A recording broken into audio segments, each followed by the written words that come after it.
In today's economy, more people than ever are looking to buy and sell businesses. But how do you do it? Welcome to the Deal Board, presented by Transworld Business Advisors. Straight talk about real deals and real people. Listen to stories, interviews, and expert advice to help your business sale, merger, or acquisition process. Now, here are your business exit experts, Andy and Jessica. Welcome back, everybody, to the Deal Board. And we've got one of mine and Andy's favorite topics today. I don't want to claim we started this trend, but we've been talking about it for quite a while. And the topic is the Silver Tsunami. Yeah, I mean, it's a great coined term. And the funny thing is, I just read an article by our friend at Transworld, Richie Parker, and in Forbes magazine that says it hasn't started yet. And I sort of agree with him. I mean, I think it's been trickling in. I mean, like I was joking, but I think we started talking about and writing articles about this. I think the earliest one I found was 2016. So it's been quite some time. I was listening to a webinar today about this topic, and the baby boomers are now 61 to 79. So we know like they've I think what might be happening is we know they've been exiting some of these companies and selling them off, but it didn't happen in like one full swoop, right? Yeah, they seem to be hanging on longer. And, as of just turned 60, I guess, 60, 60 is the new 40. I mean, people are healthier and they're hanging on longer. And, if you're making money and you don't have any kind of external pressures, and we just talked about, I think we talked about the big D's in another podcast recently, you don't have any impetus to sell, but they're coming. And as one of the sportscasters here in town always says, Father Time is undefeated. So they will come to a point where they have to sell or transfer their business. As you know, as CEO of Exit Factor, you know this. Yeah. Well, and it is a time thing, right? So if the oldest baby boomer is 79 years old, like, yes, in the next 5 years, a big chunk of these have to start to transition. Now, will all of them sell? No, not all of them. I talked to an owner earlier today. He's doing an organized dissolution, basically structurally shutting the business down. He doesn't want to go through the sale process. Some will do that. Some will give it to their employees. Some will give it to their kids, right? But there is a big chunk of them that are going to hit the marketplace. And that's what we're featuring today in our podcast. We've got some really great case studies because some of these baby boomer owned businesses are really great businesses. Yeah, they really are good businesses. And I think what we really wanted to bring out today was the stories of how these owners some of them really struggle to come out and sell their business. And some of them are ready. And we have a couple stories. We have a few stories. And Phillip Proctor in my office gave us a great story about a business. And so did Peter Berg. And so I know you have one as well. Yeah, Arthur from our office has a great story too. So, but it is, I mean, the podcast I was listening to earlier today was talking about, and we see this trend in the different generations, even in the workforce, but, baby boomers have been very tied to their businesses. These are businesses that I think one of the most impressive parts is the longevity of these businesses. Some of these businesses have been in business with the same owner for 20, 30, 40 years, right? And it's a really big legacy for them. And there's some personal ties to this. So struggling to envision what to do next, right? It could be why they're holding on. If they're still making good money, if they're still feeling healthy, they're not going to sell this business and buy another or do something else. Like this is it for them. So it is coming. There are some really great businesses that have been in business for decades, weathered lots of different storms and survived and thrived. And for the buyers that get the opportunity to run them next, it's going to be a great story for them as well. Yeah. And for the businesses that want to acquire and grow, it's going to be a great opportunity too. The numbers are ridiculous. I mean, 4 million businesses supposedly going to change hands over the next 10 years. Currently 30,000 on Biz Buy Sell right now. So if 400,000 have to come to the market per year over the next 10 years, we're talking about a 10x situation, even if half of them decide to do organized dissolutions, or they just decide to hand them to their employees or their family, you still have 5x of what's going on right now, at least. And we didn't even talk about the the businesses that come on the market that never sell. So, 4 million of them is just, it's awe-inspiring. And so baby boomers, if you're out there, you want to listen to these stories. This is what you're going to be going through, and we can help you. Yeah. So like we said, we've got 3 great case studies today. Also, as always, we've got a great deal of the week and a listing of the week as well. Absolutely. So let's jump right in. Let's get to the first interview right now. Let's do it. Transworld Business Advisors is the world's largest business brokerage and mergers and acquisitions firm with over 1,000 brokers and nearly 250 offices worldwide. Transworld's team handles thousands of business sales every year. To be connected with a qualified business broker or learn more about the buying and selling process, visit tworld.com/thedealboard or call 888-719-9098. Hey, we're back and we are talking baby boomers selling their business. And I happen to have my partner here, Peter Berg from Transworld M&A Advisors, which is our M&A division.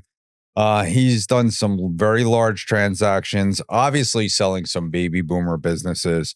But you have a nice case study here of a baby boomer selling their business. Peter, welcome. And why don't you tell us about it? Thanks, Andy. Glad to be here. Yeah. So I got a referral from an accountant who had a client, 65 years old, had a business, a 40-year-old business. Basically a business that he started as a PhD candidate in getting, in school. That was in call it the behavioral sciences area. Right. And he built the business and he did a nice job with it. And he felt like he was getting old, like he felt his age. Right. And we were talking about aging recently, and it's just a number. Right. Right. But in his case, it was more than a number. It was physically, he just didn't feel like he had the stamina that he had, that he was losing an edge a little bit in terms of business decisions. It was too much to handle. Like he felt overwhelmed with all of the responsibility. The business, of course, had grown and it had more moving parts. It had more employees, it had more locations, it had more customers. It was getting to be a little cumbersome. Right. And he just felt like he didn't have the edge that he had as a younger man. So he called you. So when you got to him and you were finally talking to him about selling his business, did he ever have remorse through the process, or do you think he was pretty committed? Well, I think he was committed. He did have children, but they were professionals in other areas. And so that wasn't a case. Because I always ask, when you have somebody ready to retire, do you have any kids? And are they in the business? And what are your thoughts about the kids taking over the business? Right. And that's always a big challenge for business owners. What I tell people in that case, and in his case, it wasn't a problem, but if you give the business to your kids, you've worked your whole life and you never punched a ticket. Right. And the kids, maybe you give it to one kid, but not the other. Right. And the one kid you give it to runs it into the ground. And basically your whole inheritance got destroyed by one kid, who then the rest of the kids, it becomes a whole family crisis. Right.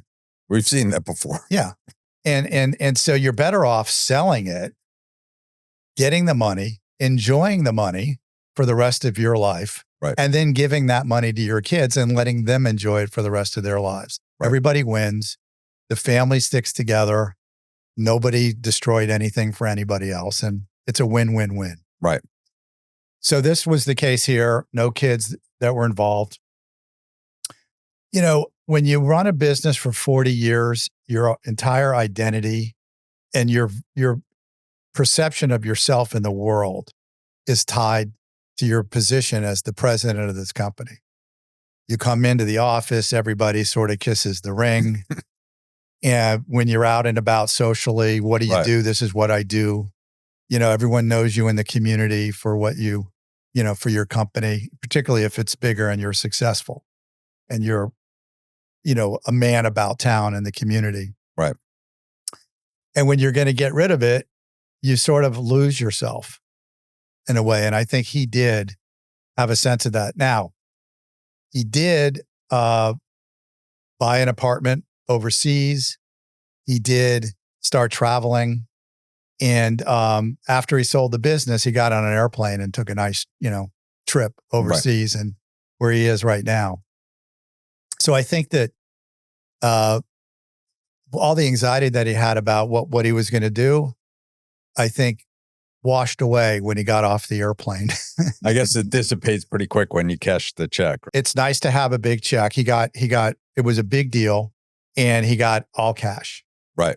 So he, and he did just a small consulting type of arrangement. So I think he feels really good now, but I got to tell you, there was a lot of hand-holding in that last month. Never to the point where he was not going to do it.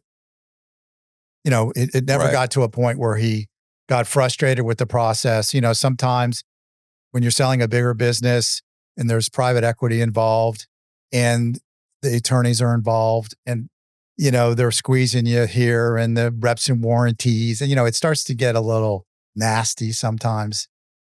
The good feelings that you have when you first, when they're courting you, when you're signing up the deal and there's a love fest. And then when you get close to the closing, the attorneys are all involved and everybody's kind of being a little mean and nasty. Right. He was okay through that. He never wavered, but he was extremely relieved when it was over and extremely appreciative of the work that I did and the work that we did here at Transworld to get it done for him. Well, it is complicated. On top of selling your business, you have to run your business through that process. Like it won't sell because many times it doesn't sell right at the last minute. And then at the same time, you got to plan for your exit and what you're going to do afterwards. Right. He had a good exit plan. He had bought a place overseas and he was selling his house and had it sold. And like the week before the closing, the sale of his home fell through. It added a lot of stress to the end because he had a dispute with the buyer. Like the buyer defaulted on the house, right, with the deposit, that he defaulted on, and he wanted it back. So in addition to the stress of closing the business sale, he had this personal home sale. And it kind of messed up his little transition. It was all timed out, sell the business, sell the house, get on an airplane. But it sounds like, and I've heard you use this phrase before, everybody's jumped out of the airplane, right?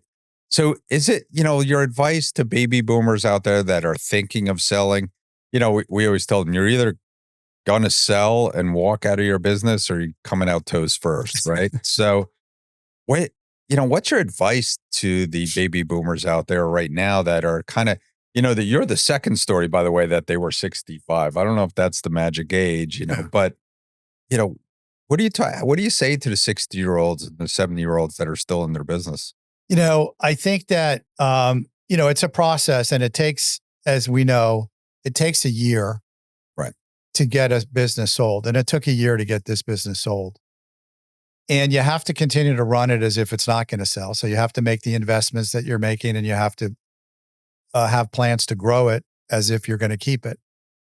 And you have to assume that somewhere along the way, the deal that you have might fail, right? There is a mortality rate of deals.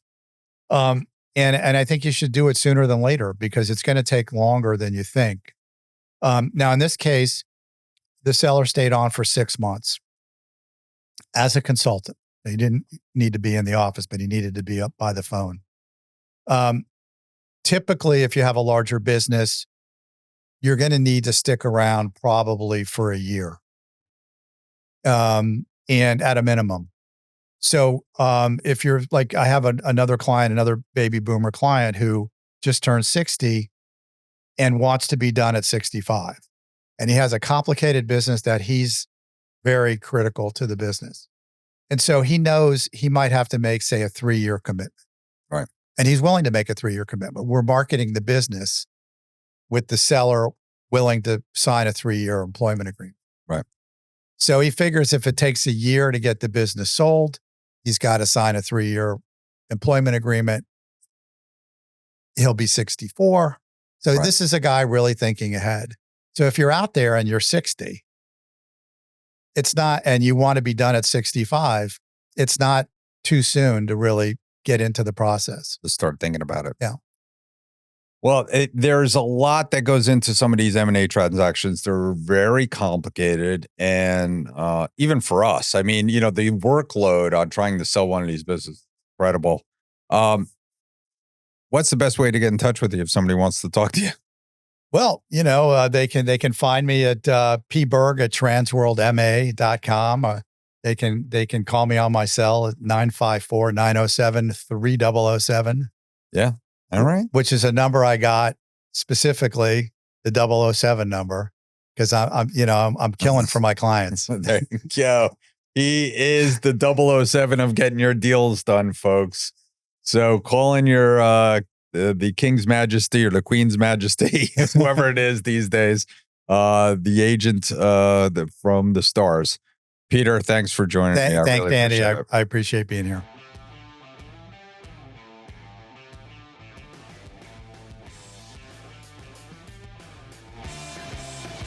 Welcome back, everybody. And as you know, this week we are talking about baby boomer exits and the Silver Tsunami.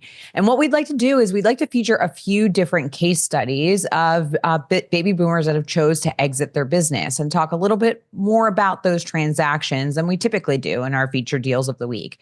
So I want to welcome to the show Arthur from our Transworld Business Advisors office in Colorado. Arthur, welcome to the Deal Board. Thank you, Jessica. Great to be here. Great. Well, so before we jump in, tell us a little bit about yourself. Tell the listeners a little bit about yourself and what you do. Yeah, absolutely. So business broker with Transworld. I've been with the company since May of last year. It's been an incredible journey and just love helping small business owners. I really think that small business is the backbone of our economy. And so just being able to help folks that are thinking about what's next for them, just transition is very gratifying. Awesome. Well, great to hear that. So like you heard, we're talking about baby boomers today, and you recently sold a business for a baby boomer. Let's just start. Tell us a little bit about that situation. Like, how did he approach you? Why did he decide what time this was the time to sell? What's kind of the backstory of how it all started? Yeah, thanks for the question. So I met this seller. He's a CPA. He was getting ready to retire, and I met him through a referral. One of my network said, "Oh, I have a CPA that's thinking about retiring." So we met and we kind of chatted about what was best for him in terms of his timeline. He had about 5 years left before he really needed to retire, which really put him in a good situation because he got ahead of the game. He didn't come to us when he needed to sell. He came to us when he wanted to sell. So he was really fortunate in being able to get a really good deal and ended up getting a deal where he could work for another couple of years and smoothly transition his business, make sure that his clients were taken care of, and then ultimately get a good payout to pay off his mortgage and get to retirement. Yeah, I love that key of like he came to you when he wanted to sell, not needed to sell. And I think like CPAs can have some of that foresight because they're involved in transactions sometimes. But what do you think was the key reason he decided to be proactive in this instead of waiting? Yeah, I think you hit the nail on the head when you said that he's a CPA, so he had some foresight there. He's helped other businesses look at their financials when they're getting ready to retire. And so he kind of understood that his particular business being so relationship based, you need a bit of a transition time so that there's less risk in it for the buyer and ultimately less risk in it for the seller as well, in case the deal explodes. So I think that he was just being proactive and really getting to the point in his life where he was thinking, what's next? He was staring down another tax season, and he said the running the business operations is just a little much. Yeah. So it sounds like for the what's next, it sounds like he's staying on for a little bit of time, but does he have a future plan for what he wants his retirement to look like? Yeah, absolutely. Paying off his mortgage and just spending time with his family. He's been working 60, 70, and then in the height of tax season, 80-hour work weeks. And He's just burning out and excited now to spend some more time with his family. Yeah. So let's talk a little bit about the transaction then. You have this firm, have a owner that has a really good foresight on what they're looking for in the future. Who was the buyer for this transaction and how did the deal come together? Yeah, great question. So we went to market actually. Again, this goes back to the point of he didn't really need to sell. And so he was comfortable overvaluing the business potentially. So we went to market a little bit high and he was willing to kind of just leave it on the market to see what came through. We spoke with a number of buyers, maybe some of the more strategic buyers, and they just couldn't make it work in terms of the price he wanted.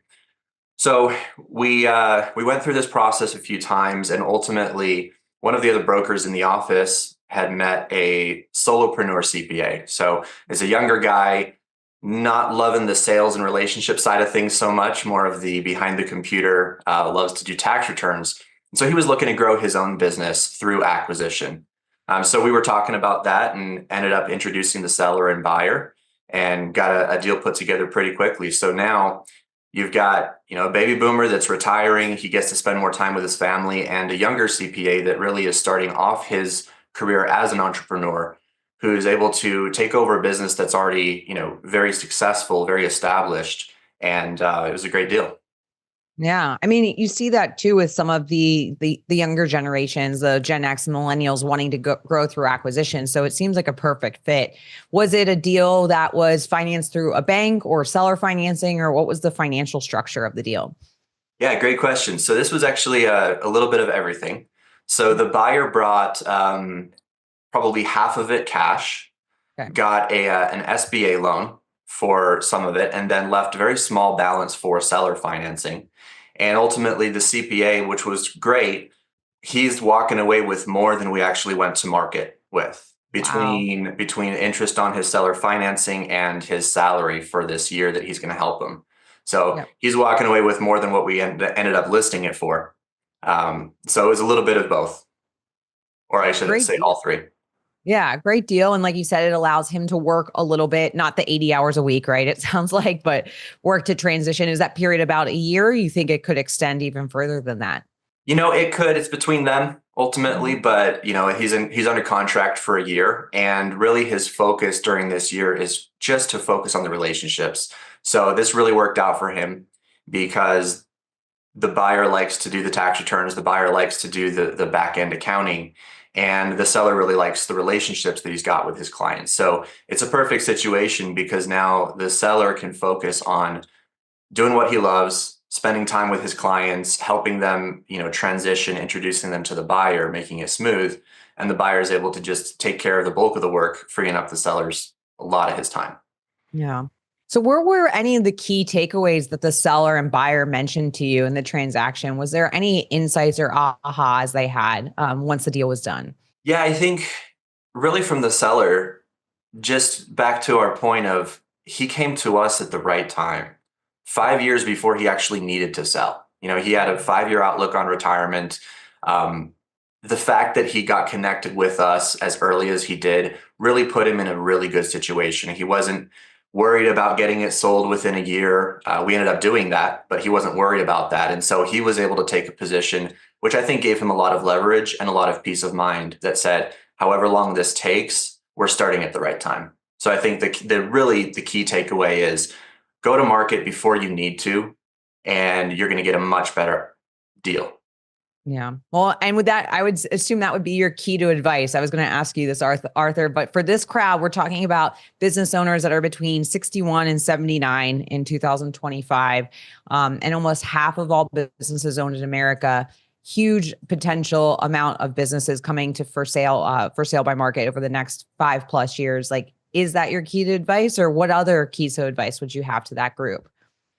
Yeah, I would say that. And then to build on top of that, if you don't need to sell and you're running a business that could be grown substantially, definitely go through a program like Exit Factor.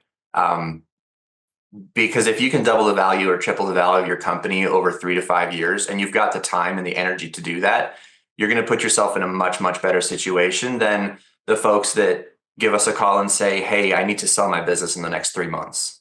Yeah. Well, I appreciate that, Arthur. Thank you for the plug. If someone is in this situation and they're contemplating, is now the right time? Maybe they just want to talk through the process and they'd like to speak with you. How can they reach you? Yeah, so contact me. Again, I'm Arthur Beisner with Transworld in the Colorado office. You can reach me on my cell, which is 720-786-6223, or shoot me an email, abeisner@tworld.com. Would love to hear from you. Awesome. Well, Arthur, thank you so much for sharing your time and your story with us, and we hope to have you back on again soon. Awesome. Thank you, Jessica.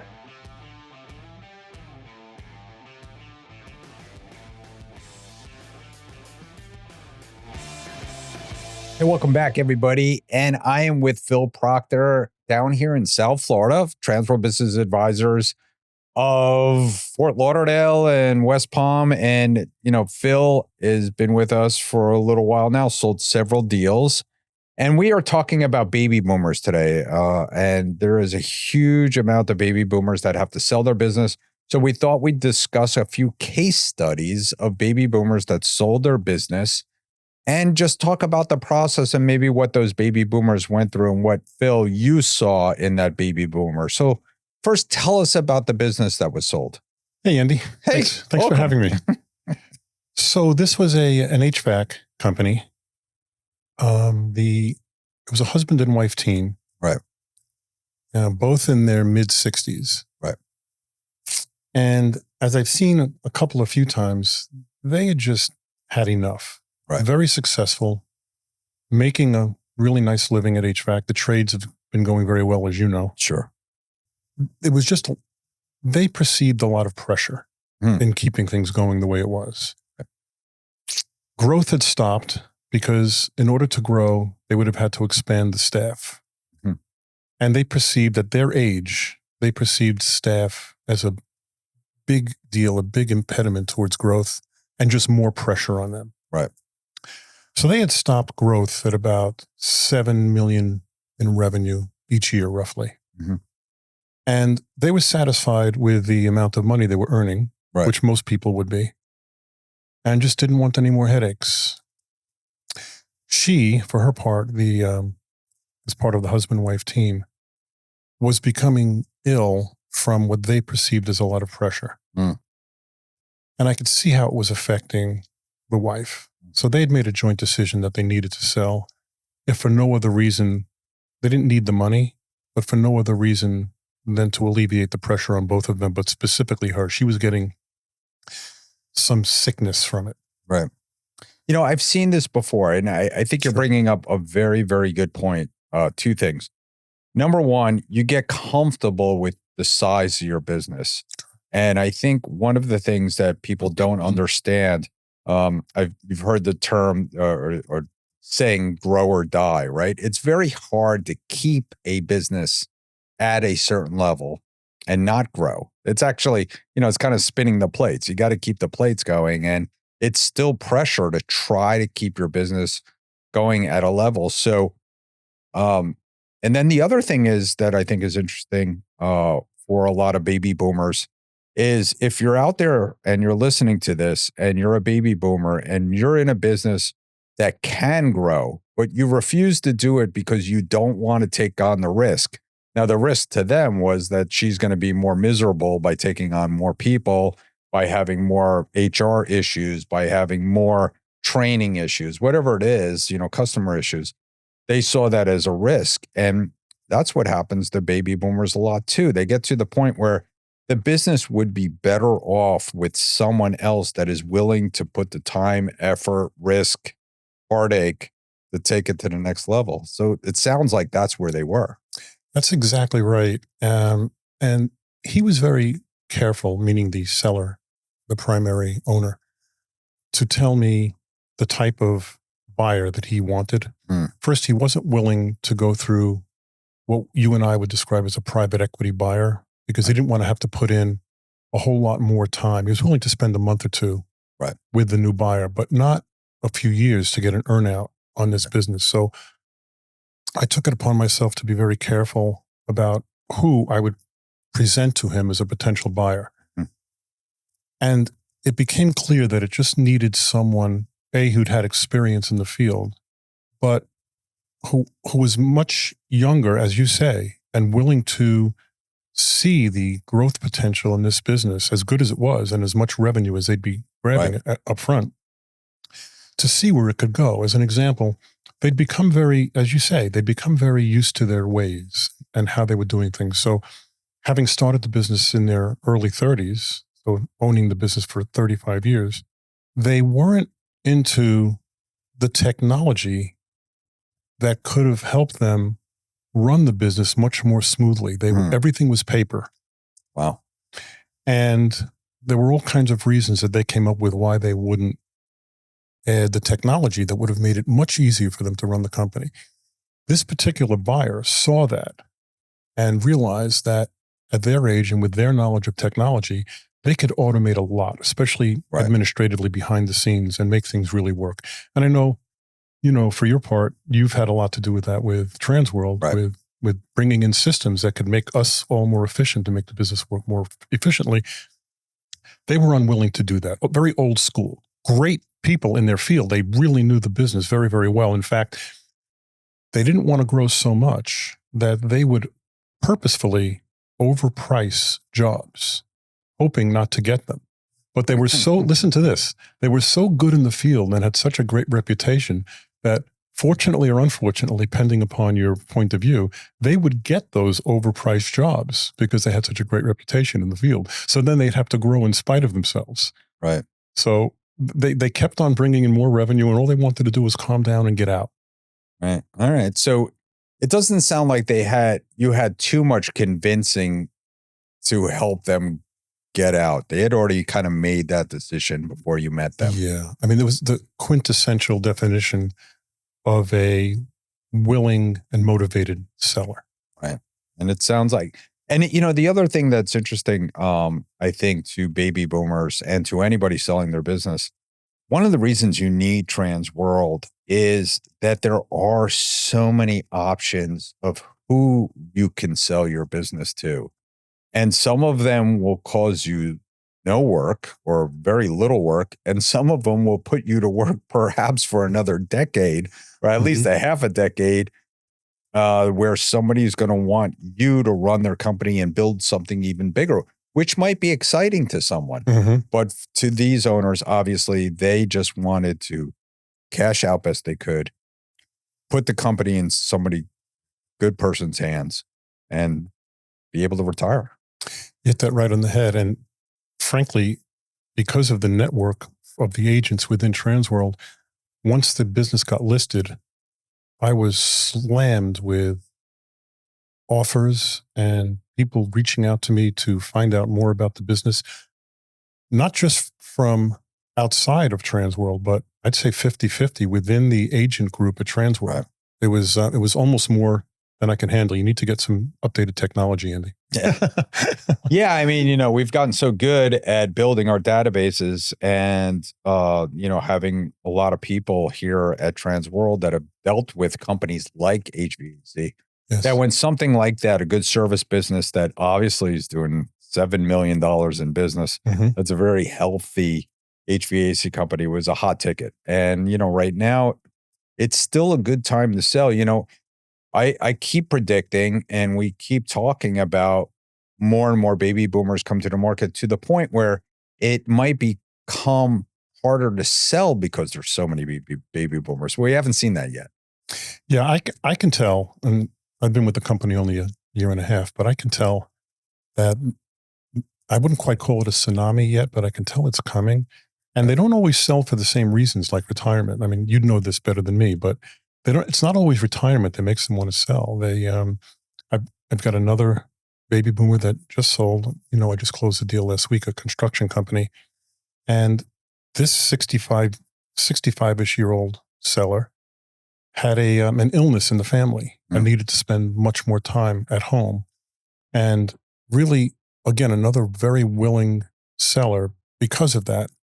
And there's all kinds of other reasons that I've seen: divorce, as I said, illness, just a bunch of reasons. Baby boomers have spent a lot of time building strong equity and a strong business and building a life for themselves. And there comes a point in time where, for whatever reason, you need to sell. Right. And I'm seeing a lot of it. Well, Phil, you did a great job with both those deals. And, although you've only been here a year and a half, you have a vast background as a CPA. I do. And so if anybody ever wants to get in touch with you, what's the best way to do that? So it's P. Proctor, Proctor at tworld.com. If you go to the T-World website, I've got my own webpage sticking out there. So tworld.com and 954-234-0036. Call the office here. We've got a great group here in Fort Lauderdale, and I'll get the information. I'd love to help you. All right. Well, Phil's here to help you and every other baby boomer. Thanks for bringing that case study. Really appreciate it. My pleasure, Andy. And you know how I feel about this. Thanks for building a great company in T-World. Thank you. Seriously. Hey, Andy, do you know what time it is? It's time for our deal of the week. Deal of the week. Sold. Hey, everybody. Thanks for tuning in to the Deal Board. I want to talk about this great baby boomer business that we were able to sell. It was a 35-year-old pool company doing residential cleaning down in West Palm Beach. They got a hold of us off YouTube, some of our informational videos. Husband was wanting to slow down. The wife was an active realtor.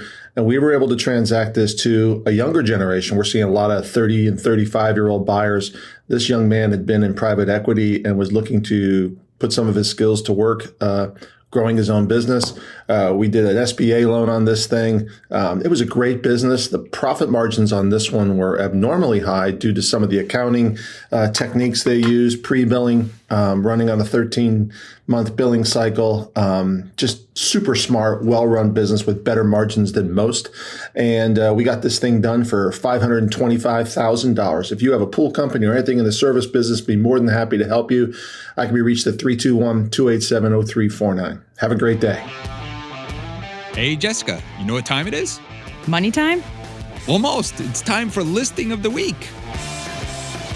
Hey, welcome back, everybody. It is listing of the week, and I have Addison Goldin here, Transworld Business Advisors of Fort Lauderdale. And Addison has what I swear, I always say this, is something that doesn't exist.